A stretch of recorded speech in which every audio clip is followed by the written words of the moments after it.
পৃথিবীর যে কোনো দেশেই, সেটা গভর্নমেন্ট ডেমোক্রেটিকই হোক অথবা এটা আপনার অটোক্রেটিক গভর্নমেন্টই হোক বা ডিনেস্টিক্যাল গভর্নমেন্টই হোক, পরিবারতন্ত্রই বলুক, তাদেরকে এই শাসকদেরকে একটি কথায় মাথায় নিতে হবে। সেটা হলো এই যে এখন নয়া জামানা, নতুন পৃথিবী এসছে, নতুন এই জেনারেশন, তাদের আশা আকাঙ্ক্ষা যদি চরিতার্থ না হয়, আশা আকাঙ্ক্ষা পূরণে যদি কোনো বাধার সৃষ্টি হয়, সেটা এই নতুন পৃথিবীর এই নতুন প্রজন্ম এটা মানবে না।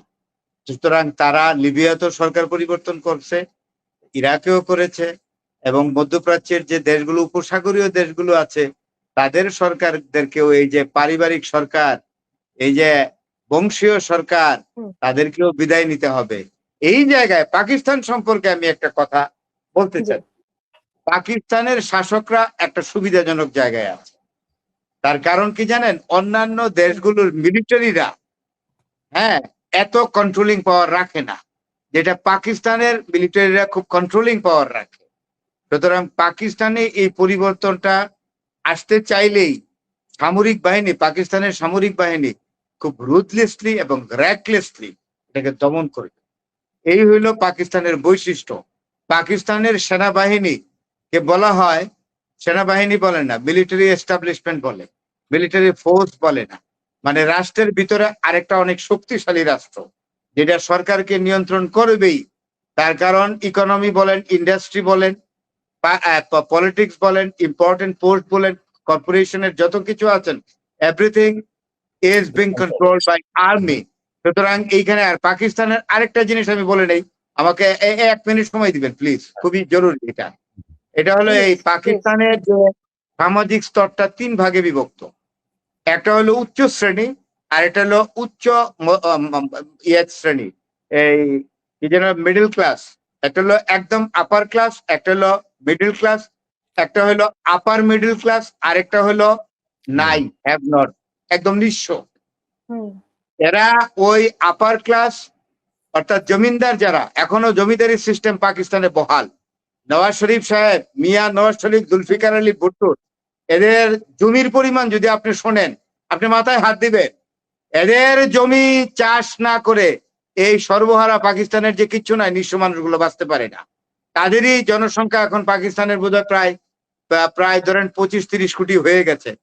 তারা এখন এদের জমি চাষ করে খায়। আমি একটা কথা আপনাকে বলি, এবার হিস্ট্রি জানতে হয়। History speaks the truth and indicates the future. এটা মনে রাখতে হবে।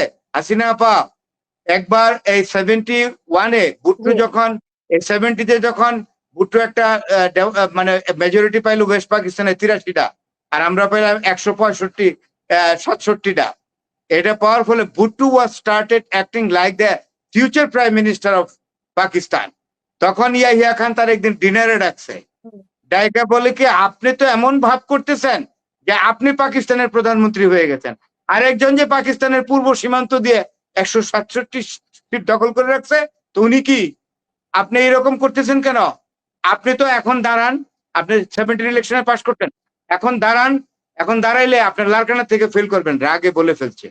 ভুট্টো রাগে তার ওয়াইন গ্লাস ছুঁড়া মারছে, মাইরা ইয়াহিয়া খানের সামনে এইভাবে তর্জনী, তাই বলে, লিসেন মিস্টার প্রেসিডেন্ট, আপনি আমাকে বলছেন থার্ডটায়, আর লারকানায় আমার জেলায় আমি ফেল করব, এর থেকে দূরে থার্ডটায় আছে না, ওইখানে আমি দাঁড়াবো না, একটা লাইট পোস্ট দাঁড় করাই দেবো, এটার বুকের মধ্যে একটা সাইনবোর্ড লেখা রাখবো, জুলফিকার আলী ভুট্টোর মনোনীত ওই লাইট পোস্ট হলো ক্যান্ডিডেট ইলেকশনের, এই লাইট পোস্ট পাস করবে, মানুষ লাগবে না। তখন ইয়াহিয়া খান বলে, তো এটার মাজাজা কিয়া হ্যাঁ, আমার জমি চাষ করে খায়, আমি 2.5 লক্ষ একর জমির মালিক, পুরা লারকানা জেলা আমার, এখানে যত লোক বসবাস করে সব আমার জমি চাষ করে, তারা আমাকে ভোট দিতেই হবে, না দিলে তারা চাষবাস করে খেতে পারবে না, they will be under strong starvation. আর বুঝছেন পাকিস্তানের সোসাইটি, একটা হলো জমিদার শ্রেণী, একটা মিলিটারি শ্রেণী, আর একটা হলো ব্যুরোক্র্যাট, আর একটা হলো সর্বহারা যাদের কিচ্ছু নাই। এই সর্বহারারা জনসংখ্যায় বেশি, এগুলাকে আর্মি এবং আমলা দিয়া দাবড়ায় সোজা করে ফেলবে। এদের স্ট্রাকচারই এইরকম, অন্যান্য দেশের মতো না, ইন্ডিয়ার মতো না। তাই একবার যারা ক্ষমতায় বসে, তাদেরকে মিলিটারি তার পক্ষে থাকলে কোনো লোক নাই তারে ক্ষমতা থেকে নামায়। পাকিস্তানের ফেব্রিকেশন অফ দ্য সোসাইটি আমি যতদূর জানি বললাম, আমার দৃষ্টিতে বলে পাকিস্তানে এই চেঞ্জটা সহজে আসবে না, খুবই কঠিন, খুবই কঠিন।